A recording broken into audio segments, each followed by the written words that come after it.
Hello, hello everyone. It's me, Arden Lee, and I am here today with a video on how to feel better about yourself. If you don't know me already, I'm Arden Lee, and I would love to invite you to subscribe to my channel where we talk all the time about how to solve those inner psychology hacks, those inner belief patterns in order to feel better and optimize our lives for happiness and success. So go ahead and hit that subscribe button and tell me what you think. And if there is a topic that you would like to hear about, do feel free to suggest that in the comments. Let me know. Let me know what your burning struggles are. Let me know what I can help you with. So today we're going to talk about how to feel better about yourself. And I got this idea for this video because I was wondering what people were looking for, and so I typed in. Just in terms of our emotional self mastery, in terms of our beliefs and our thoughts and our feelings. So I just went and I typed into the YouTube search bar how to feel, how to feel blank. I was like, how are people, how are people wanting to feel these days? How can I help with that? And one of the first ones that came up was how to feel better about yourself. And I was like, wow, it seems like there's a lot of people out there looking for tips on how to feel better about themselves. And if you're one of those people, I want to help you. So I came up with the first four things that help me to feel better about myself. I'm someone who has been on a wild roller coaster of a journey through depression and anxiety and terrible toxic relationships, suicidal ideation, and a ton of trauma. And I figured out how to come out the other side, without medication. Well, I had been on medication when I was depressed, but my recovery really did not involve medication. Without medication, without really using traditional talk therapy necessarily, although certainly I did a lot of processing, and really by doing it by tuning into my heart. By the way, if you do need medication and you do seek therapy, I think those things can be very beneficial for people. So, but I am teaching here the ways that I managed to hack those things. And boy, when I was depressed, I felt awful about myself regularly, and it was funny because I couldn't figure out why. Because I seemed so well to meet my own standards. I could look at myself and evaluate myself for all of the hard work I was doing, for the ways in which I was, smart or capable, or, was happy with the way that I was presenting myself, or what have you. But I kept getting hurt over and over and over again, and I felt awful. So my body was storing all of these traumas, and I wasn't trying boundaries. I wasn't walking away from those situations because I didn't understand how and why they were toxic, and how and why they were contributing to my mental illness. I really thought that it must be the fact that I am depressed or I'm anxious. I have this diagnosis that is the reason that I'm broken and people don't want to deal with me, and so I deserve what I get. And that turned out to be a negative thought pattern that wasn't true. So the first thing I would ask you, if you're looking for how to feel better about yourself, is I give you permission to get rid of all of your toxic friendships and toxic relationships. People who are using you because they get something from you. People who take from you without reciprocating. People who are mean-spirited in any way, people who are cliquey, people who for whatever broken or toxic reasons they themselves have, like to gossip or shit talk people, or play that game where it's like, one person's on top this week and then we're gonna all attack that person next week or whatever, doing the whole mean girls thing. When I say mean girls, I don't mean that just to be, just to apply to women. Men can act in mean girls ways too, as can non-binary persons. I'm referring just to that set of behavior regardless of gender. Get rid of those people. There's nothing you're ever going to be able to do. There's no way that you're ever going to be good enough for these people to actually love you, and they're holding out their approval of you, so you will continue to act in these ways in seeking their love and approval and giving them their fix of whatever they're looking for, whatever their energy is that they're getting from you. But it's never going to work out. So I know that this may sound hard to hear, especially if right now you might be like, well, those are some of my only friends.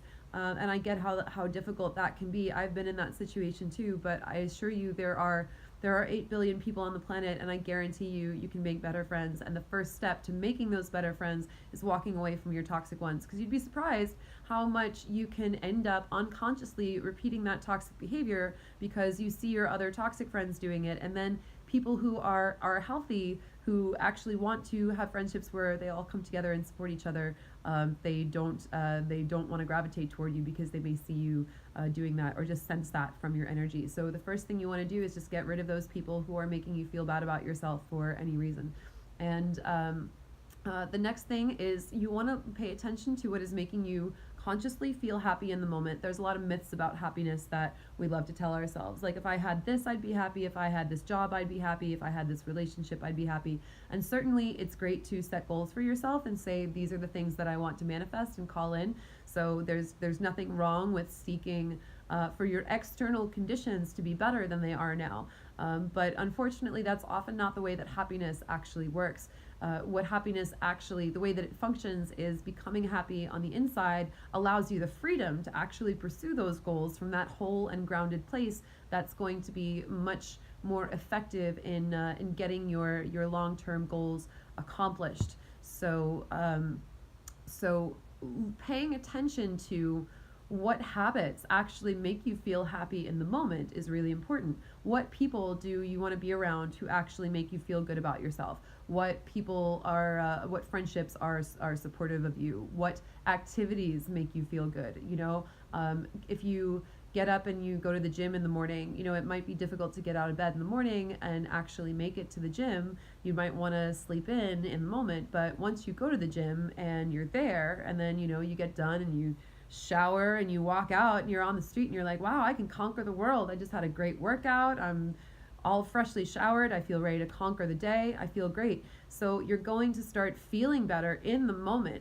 What is really remarkable about feeling better is that it's not like this, like, oh, I'm going to get to this place that I'm just going to feel better permanently. It's actually a moment by moment job. It's really, what can I do for myself today to make myself feel better? And on certain days, that is going to be getting up and going to the gym and being pumped. On certain days, that's going to mean actually staying in and resting. And that brings me to the third point, which is really pay attention to what your body is asking for in the moment, and start to prioritize your own emotional needs over the acceptance of other people. Now, of course, you don't want to go out and be a jerk to people. You want to be responsible about your commitments, and you want to be there for your friends, and you want to reciprocate in the relationships that are important to you, certainly. But if you're having one of those moments where you're like, I should really go to this party full of people that I don't really like because I promised that I would go, and I feel obligated, or I feel obligated to go to this work function, or all of my coworkers are going to think that I'm a bitch if I don't go to happy hour afterwards with them, whatever that may be. Start to prioritize your own needs. Start to prioritize, no, that actually doesn't make me happy when I go there. It drains my energy. It makes me tired. I would rather actually go home tonight and spend the night in with my partner or spend the night in with my cat. It doesn't even matter. Just take care of what your body needs and start to prioritize yourself first. And don't be afraid of disappointing people. It's kind of a paradox. This video is titled How to Feel Better About Yourself. And sometimes that actually means disappointing people, which feels counterintuitive. We're like, oh, if I'm a good person, if I'm a good son or daughter, if I'm a good brother or sister, if I'm a good parent, if I'm a good partner, if I'm a good employee, then surely I will feel good about myself. But what ends up happening instead is that if you prioritize the way that other people are experiencing you or are perceiving you over the way that you yourself are feeling on the inside, if you're so afraid of disappointing people that you keep sacrificing yourself over and over, then I guarantee you are not going to feel good about yourself, and you may even not know why. It may be one of those things where you're like, wow, I do so many wonderful things for people, and I'm really responsible about how I show up for people. Why don't I feel better? That was certainly a question that I asked myself for many years, and finally I figured out that it was because I was living in this anxiety and this terror of somehow either disappointing people or not being able to set boundaries well enough, or whatever it was. making myself, putting so much effort into making myself pleasing to other people, hoping that that meant that they would value me. And unfortunately, it did not. It did not work that way. And then finally, I want you to really concentrate. Tip number 4: I want you to really concentrate on pursuing the interests and hobbies and passions that really light you up on the inside, regardless of what other people feel about them. There's a lot of um, there's a lot of things out there that we secretly love to do that we don't tell people about. And in fact, I think one of the brilliant things about social media is social media has created this culture, especially among millennials, where we get to sort of tweet about the things that we really love, because it feels like it's not quite real life, we're just putting it out there like on Twitter and being vulnerable. And so many people on social media have come back and said, yeah, me too, like I'm also, into that or whatever, or sharing these really deep secret fears or things that we would be maybe too intimidated to share with people face to face. But having all of this validation and affirmation come back from people who are maybe even just anonymous online, saying, yes, me too, I like that too, or I feel that too, or I understand that as well. So it's really important that you stay true to the things that you really love, and don't judge yourself for them. Don't ever feel that your needs or your interests or your wants are embarrassing, because I guarantee you, no matter what your interest is, you will be able to find people out there who think it's cool and who will appreciate you for it, and who will start to give you that I don't even want to say validation, because it's not about needing people's validation to justify the things that you love, but it is about seeing that love mirrored back to you, and being able to, by doing the things that you love and putting yourself out there doing them, to attract the people who are naturally going to be interested in you and the things that you're doing. And no matter how weird it is, trust me, I scrolled by on Twitter a tweet from an account about art made by women, and I saw that there is a woman somewhere who crochets borders, like crochets like crocheted lace borders onto dried leaves. And that was never anything that I could have ever imagined would have necessarily been useful. And yet there she is, having her art displayed in galleries, and having people come out and say, wow, that's wonderful and it's really beautiful. I never would have thought to do that. How lovely. So I guarantee you, no matter even if your hobby is taking dried leaves and crocheting borders onto them, there is a way that you can do that. There are 8 billion people in the world, and you will find the people who also, for whatever reason, love to crochet on nature. So so whatever it is that for me, I have my band Arden and the Wolves, and I also I'm interested in teaching magic. And one of the things that I got to do this year that I was so excited about was I got to perform 2 of my songs and give a lecture on narrative magic at the Las Vegas Vampire Ball this year. So I got to perform, I got to sing for a room full of vampires, self-proclaimed vampires, and I got to teach magic while I was there too. And I was like, wow, nobody ever told me that like I can't create a life doing the weird shit that I love. And there was and remarkably, that show, almost more than any other normal concert, I got like so much great audience feedback, and people who really expressed appreciation for what I was doing, because I did feel so at home in my element among these sort of like elegant goth people. I'm also a member of the vampire community myself, although I don't often bring that onto my YouTube channel to talk about, since we're here to talk about belief repatterning instead.